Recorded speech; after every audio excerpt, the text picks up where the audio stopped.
Times PLA के लगातार visuals दिखा रहे हैं। और दूसरे विजुअल जो हम आपको, ये वाले विजुअल जो ये बड़े इंपॉर्टेंट है, थोड़ी देर में मैं आपको बताऊंगा कि किस तरीके से केमिकल वॉरफेयर की तैयारी में जो है ये पीएलए का एक प्रोपेगेंडा वीडियो है, इस पर हम जरूर बात करेंगे। लेकिन इससे पहले एक और वीडियो जो है वो इंडियन फोर्सेस का है, जो सर्तरीन इलाका बर्फ के अंदर भी अपनी एक्सरसाइज को कंटिन्यू किए हुए, इसको जरा कंटिन्यू रखिएगा। और मैं सीधे ऋषि दीक्षित साहब आपके पास आऊंगा। एक तरफ से पीएलए जो है वो अपने ड्रामाई वीडियो लगातार दिखा रहा है और जंग लड़ना चाहता है सिर्फ वॉरफेयर के नाम पर और ग्लोबल टाइम के ट्विटर पर, लेकिन ग्राउंड रियलिटी यह है कि किसी भी मुश्किल तरीन हालात में इंडियन आर्मी लड़ने के लिए तैयार है।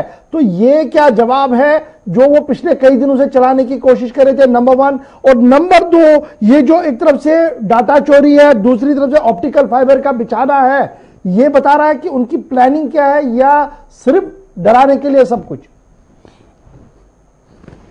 देखिए, ऐसा है कि जो ग्लोबल टाइम्स या वहां के जो वीडियोस आ रहे हैं, तो हम तो एक ही बात कहना चाहेंगे कि प्रोपेगेंडा वॉरफेयर में उल्टी सीधी बातें करके दिखाता रहता है। और चूंकि चाइना है, चाइना का माल है, चाइना की चीजें हैं, तो उसी तरीके से उनको दिखाता रहता है। जब ग्राउंड में बराबरी की बात आती है तब बात कुछ और होती है, सिचुएशन कुछ और होती है। अब रही बात जैसे डेटा की आप बात कर रहे हैं, तो मैं सरप्राइज इस तरह से हूं, जैसे हमारे 2 एक्सपर्ट ने इस पे एक तरह से प्रकाश डाला था कि भाई ये तो एयर है, हवा में चीजें हैं, कहां से क्या चीजें चल रही हैं अभी तक कोई कंट्रोल नहीं किसी का। लेकिन ऐसा नहीं है, ये हमें खुद ताजुब हो रहा है कि ऐसी सारी चीजें होने के बाद में हमें पता चलता है तो वो हमें खुद में ठीक नहीं लगता है। लेकिन इसके पीछे हमारी एजेंसीज, हमारा जो स्किल है वो भी इस पे काम कर रहा है।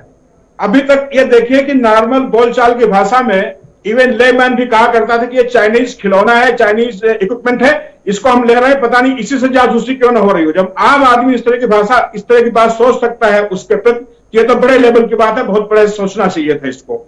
रही बात फाइबर केबल जो बिछा रहा है वहां पे, निश्चित तौर पे कम्युनिकेशन और स्पीड 2 चीजें ऐसी होती हैं जो कि एक वॉरफेयर में बहुत इंपॉर्टेंट होती हैं। लेकिन कहने का मतलब यह है कि उनकी बातों को देख करके और हम अपनी सारी बातें हम बताते नहीं हैं और अपनी तैयारी का हम जो है कोई आकलन बाहर इस तरह से पेश नहीं करते ग्लोबल टाइम्स की तरह से, तो ऐसा नहीं कि हम उनसे ज्यादा मजबूत स्थिति में है कम्युनिकेशन के बारे में भी, और जहां जहां जरूरत पड़ेगी उसको टैकल करने के लिए।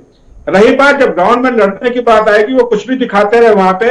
अभी जैसे आपने बायोलॉजिकल वॉरफेयर इन्होंने एक तरह से जैसे कोविड का डाला था कि शायद ये यही एक तरीका है, उसके बाद दूसरे केमिकल वॉरफेयर पे जाएंगे वो। तो ऐसा नहीं है कि वही सब कुछ है पूरे वर्ल्ड के अंदर और उन्हीं के अंदर उन्हीं को सारी महारत हासिल है और वही सब कुछ इस पे अपना से रखते हैं, ऐसा नहीं है। हम भी उसके लिए तैयार है बराबरी के तौर पे। और हमारे जो मित्र देश हैं, आफ्टर ऑल ये खाली इंडिया और चाइना की बात नहीं होगी, जब इस तरह की चीजें होंगी तो उसका प्रभाव चारों तरफ पड़ता है, सारे देशों में पड़ता है। तो जो भी इस फील्ड में होंगे और जिनको इसकी चिंता है, वो निश्चित तौर पे इसका मुंहतोड़ जवाब चाइना को देंगे और वो ऐसी स्थिति में नहीं होगा कि वो सस्टेन कर पाए इतने